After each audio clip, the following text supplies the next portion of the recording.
Hello everyone, welcome to केनी studies. आज है 6 और आज के करंट अफेयर सेशन में हम जिन टॉपिक्स को कवर करेंगे वो टॉपिक्स हैं वर्ल्ड ट्रेड ऑर्गेनाइजेशन। देन हम देखेंगे रीजनल रूरल बैंक्स के बारे में जिन्हें हम आरआरबीज के नाम से जानते हैं। इसके साथ ही में चर्चा में रहा न्यू कंट्री पार्टनरशिप फ्रेमवर्क के बारे में देखेंगे। देन हाल ही में जो बजट पेश किया गया है उसमें सीमार्ट पर चर्चा की गई है, इसके बारे में देखेंगे। भारत संपर्क इनिशिएटिव के बारे में देखेंगे और लास्ट में हम देखेंगे महात्मा गांधी ग्राम स्वराज इनिशिएटिव के बारे में। तो शुरू करते हैं आज का करंट अफेयर सेशन। ये रहा आज का first question. Consider the following statements regarding world trade organisation. So यहाँ पर जो विश्व व्यापार संगठन है उससे संबंधित कुछ कथन दिए गए हैं जिन पर आपको विचार करना है। फर्स्ट स्टेटमेंट है the WTO was established as a replacement for the General Agreement on Tariffs and Trade following the Bretton Woods Conference. And second, the decisions within the WTO are typically made by the majority vote of the members' countries. And third, the WTO's dispute settlement mechanism has the authority to impose binding sanctions on a member country found to be in violation of its trade obligations. और यहां पर आपसे incorrect statements पूछे जा रहे हैं। आपको बताना है विश्व व्यापार संगठन से संबंधित यहां पर कितने ऐसे स्टेटमेंट्स हैं जो कि गलत हैं।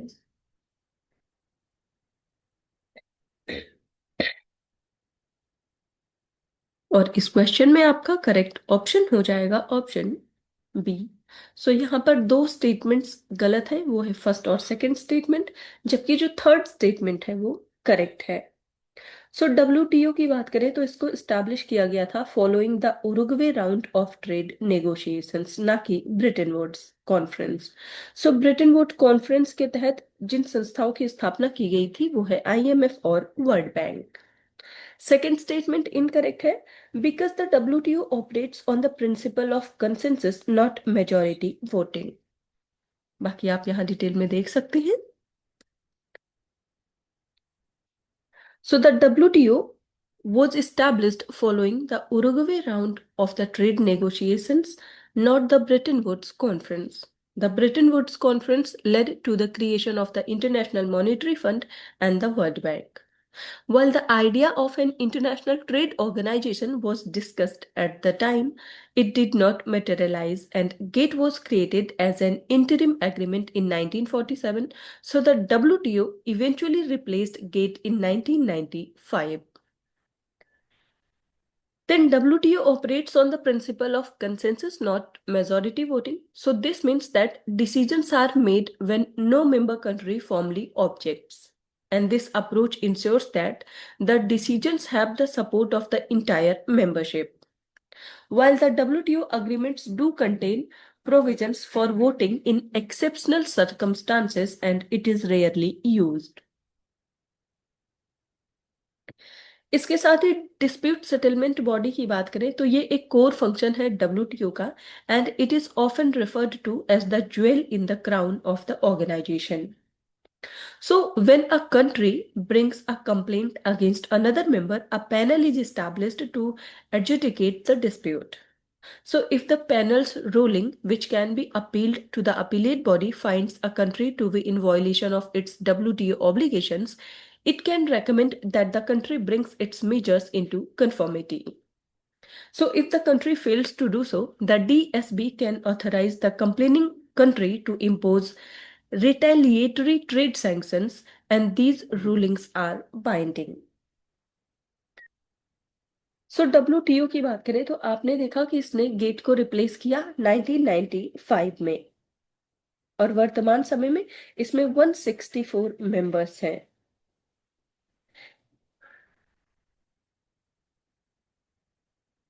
बढ़ते हैं नेक्स्ट क्वेश्चन की ओर।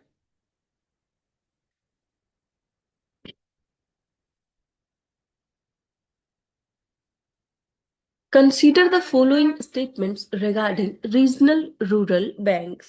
तो यहाँ पर जो आरआरबीज हैं, जिनको हम क्षेत्रीय ग्रामीण बैंकों के नाम से जानते हैं, उनसे संबंधित कुछ कथन दिए गए हैं जिन पर आपको विचार करना है। फर्स्ट स्टेटमेंट है, the majority ownership of RRBs lies with in the state government followed by the central government and the sponsor bank. And second, RRBs are regulated by NABARD and supervised by the Reserve Bank of India। और यहां पर आपसे incorrect statements पूछे जा रहे हैं। आपको बताना है रीजनल रूरल बैंक से संबंधित यहां पर कौन से ऐसे स्टेटमेंट्स हैं जो कि इनकरेक्ट हैं।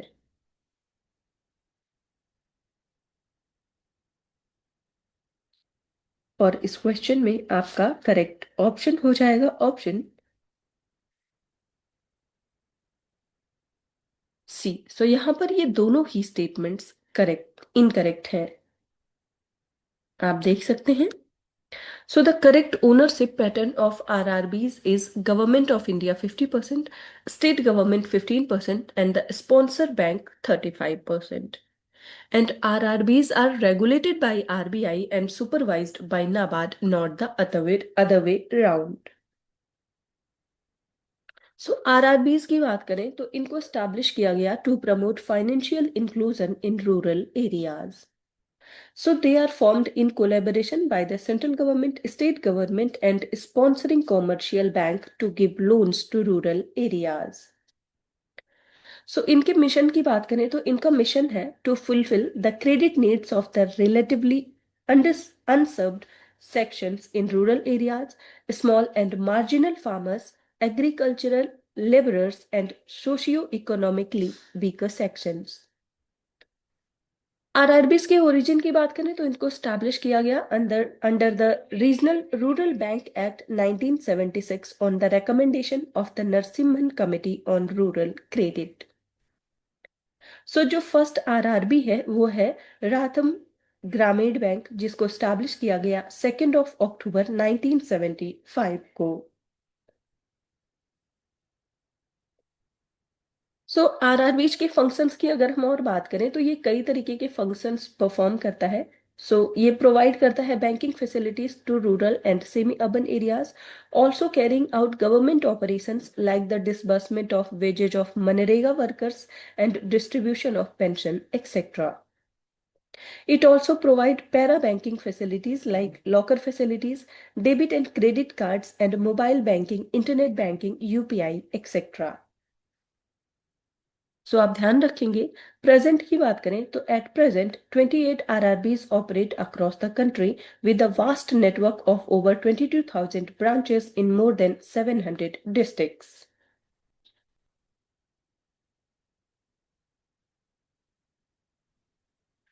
बढ़ते हैं नेक्स्ट क्वेश्चन की ओर।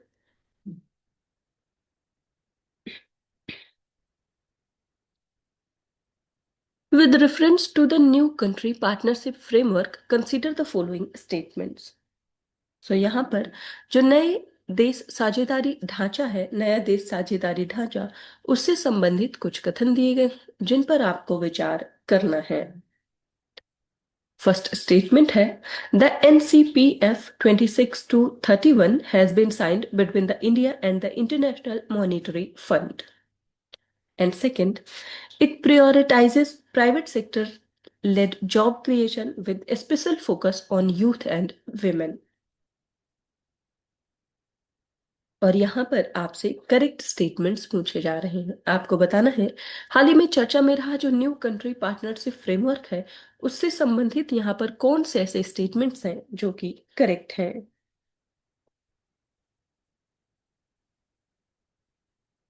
और इस क्वेश्चन में आपका करेक्ट ऑप्शन हो जाएगा ऑप्शन बी। सो यहाँ पर आपका सेकंड स्टेटमेंट करेक्ट है जबकि फर्स्ट इनकरेक्ट है। सो एनसीपीएफ साइन किया गया है between the India and the world bank. आप देख सकते हैं the एनसीपीएफ is signed between the India and the World Bank, not IMF. So a key objective of the NCPF is to promote private sector led job creation, particularly targeting youth and women through skill development and improved opportunities। आपने देखा कि ये जो strategic partnership है between India and the world bank, इसका period है 2026 to 2031। और इसके की एस्पेक्ट्स की बात करें तो इनमें शामिल है growth and vision alignment, financial financial support, global job strategy, priority sectors में है infrastructure and energy, agri businesses, health care, tourism etcetera. आप ध्यान रखेंगे, हाल ही में चर्चा में रहा जो एनसीएफ है यानी कि एनसीपीएफ, न्यू कंट्री पार्टनरशिप फ्रेमवर्क, ये साइन हुआ है between India and world bank. बढ़ते हैं नेक्स्ट क्वेश्चन की ओर। What is the name of the new platform announced for the women entrepreneurs in the Union Budget 2026 and 27? यहाँ पर आपसे पूछा जा रहा है कि महिला उद्यमियों के लिए जो केंद्रीय बजट 2026 और 27 है उसमें किस एक नए प्लेटफॉर्म का प्रावधान किया गया है। आपके ऑप्शंस हैं उद्योगिनी बाजार, महिला हाट प्लस, शी मार्ट या फिर सखी ट्रेड हब।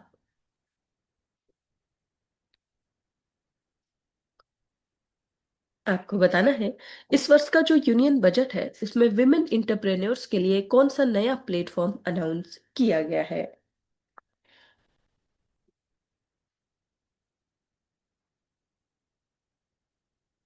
और इस क्वेश्चन में आपका करेक्ट ऑप्शन हो जाएगा ऑप्शन सी। ये नया प्लेटफॉर्म है शी मार्ट।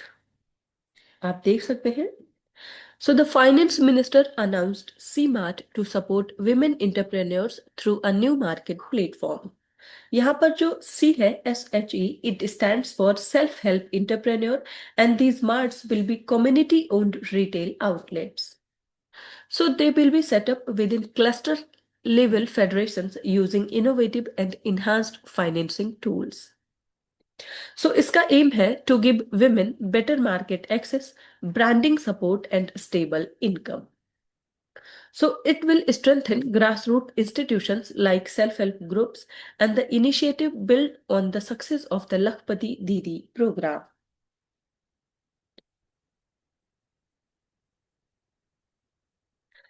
आप ध्यान रखेंगे कि ये जो शी मार्ट प्लेटफॉर्म है जो हाल ही में चर्चा में रहा है, ये प्रोवाइड करेगा विमेन इंटरप्रेन्योर्स को permanent retail points for self help groups, and then it will improve direct market access and also support value added and processed products. बढ़ते हैं नेक्स्ट क्वेश्चन की ओर।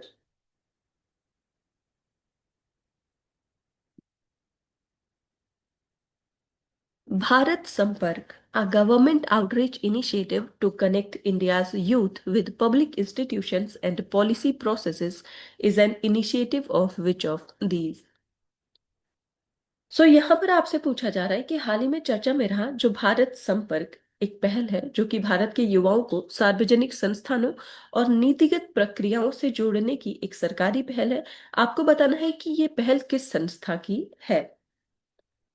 आपके ऑप्शंस हैं ministry of communications, ministry of education, ministry of youth affairs and sports या फिर नीति आयोग।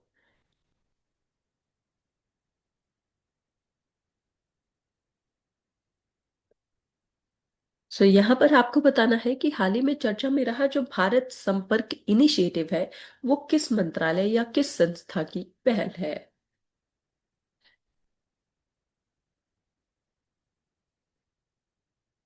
और इस question में आपका करेक्ट ऑप्शन हो जाएगा ऑप्शन ए। भारत संपर्क इनिशिएटिव है मिनिस्ट्री ऑफ कम्युनिकेशंस की। आप देख सकते हैं Bharat Sampark is a flagship outreach and engagement program of the Ministry of Communications. It aims to familiarize students, especially from premier institutions, within the functioning of public institutions, policy making processes, and nation building initiatives. ये हाल ही में चर्चा में रहा because the economic survey linked outreach initiative Bharat Sampark engaging India's young minds gained prominence after Union Minister interacted with the students at IIT Delhi. सो आपने देखा कि ये एक तरीके का ऐसा इनिशिएटिव है जो कि इंगेज करेगा इंडिया के यंग माइंड्स को through the government initiatives and other possibilities. So जो भी पॉलिसीज होंगी इंडिया की, या जो पॉलिसी मेकिंग प्रोसेस होगी नेशन बिल्डिंग की, उनसे जो इंडियन यूथ माइंड्स है उनको कनेक्ट किया जाएगा। आप ध्यान रखेंगे कि ये इनिशिएटिव है मिनिस्ट्री ऑफ कम्युनिकेशंस का। बढ़ते हैं नेक्स्ट क्वेश्चन की ओर।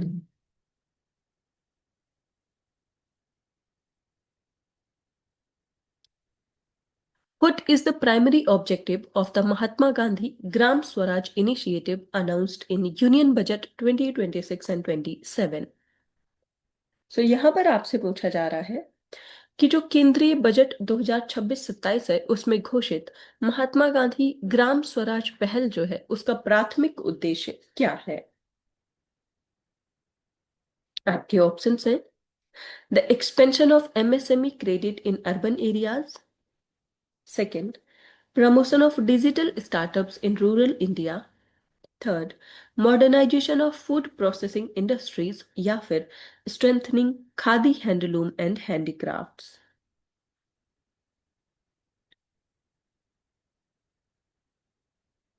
सो आपको बताना है कि केंद्रीय बजट 2026-27 में जो एक इनिशिएटिव या पहल है महात्मा गांधी ग्राम स्वराज पहल, इसका प्राथमिक उद्देश्य क्या है। और इस क्वेश्चन में आपका करेक्ट ऑप्शन हो जाएगा ऑप्शन डी। सो इसका उद्देश्य है स्ट्रेंथन करना खादी, हैंडलूम और हैंडीक्राफ्ट को। आप देख सकते हैं The Union Budget 2026-27 announced the Mahatma Gandhi Gram Swaraj initiative to strengthen traditional rural industries. So it focuses on khadi, handloom, and handicraft sectors across India. And the initiative aims to improve global market access, branding, and strong market linkages. So it seeks to make traditional industries more competitive and economically sustainable, and the program ensures stable livelihood for artisans and weavers. So it targets weavers, village industries, rural youth, and beneficiaries of the One District, One Product scheme. So आज के current affair session में इतना ही। Thank you for watching. Do like, share and subscribe.